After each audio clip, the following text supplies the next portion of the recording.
Okay, students, now we are going to discuss our chapter, that is process costing. Process costing is a very important topic, right? So we have to discuss it in detail.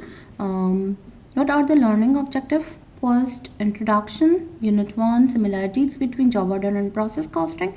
As we have done already the job order costing, and you know very well about the job order costing and its process, right? And now we will discuss about the process costing.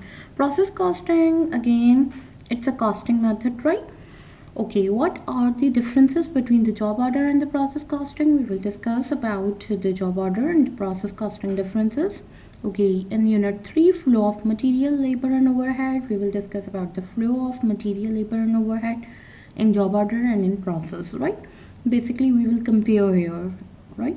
In 4, the accounts and journal entry views of process costing. In this, we will only discuss about the process costing T account and the journal entries.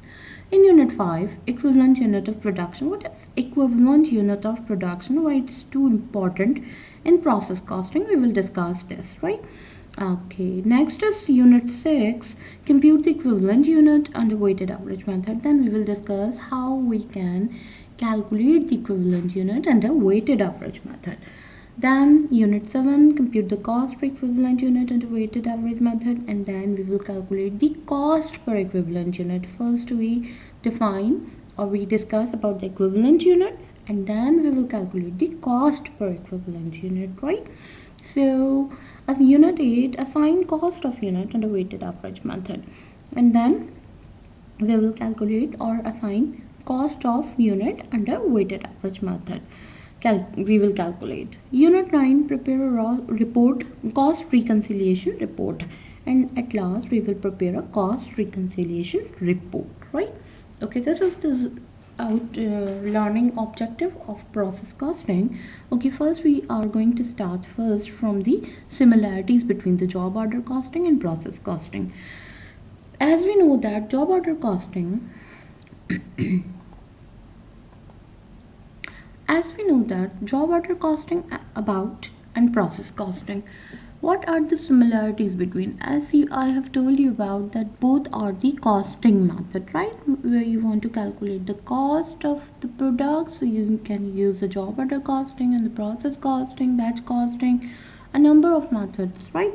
But here we are only comparing these two, job and process costing. Both systems assign material, labor and overhead cost to product, and they provide a mechanism for computing unit product cost. I've told you we calculate the unit product cost. This is very important, and we must have to know about the unit product cost. Until and unless we do know about the material, labor and overhead, we can't find the product cost. So combination of these three, material, labor and overhead is a part of product cost. Both systems use the same manufacturing accounts, including manufacturing overhead, raw material, work in process and finished goods.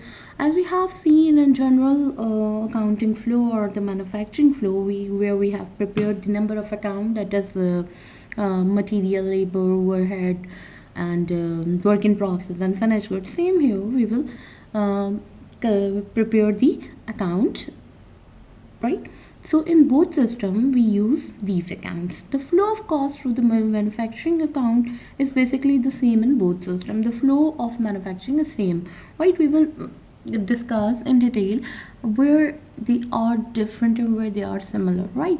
But the general flow where we start from the raw material and then labor and then overhead, and then when we incur these costs to process and then to finish goods, right?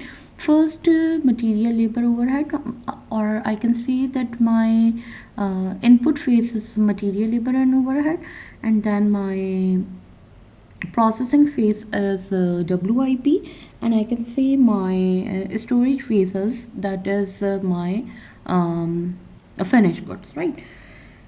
So we have discussed similarities.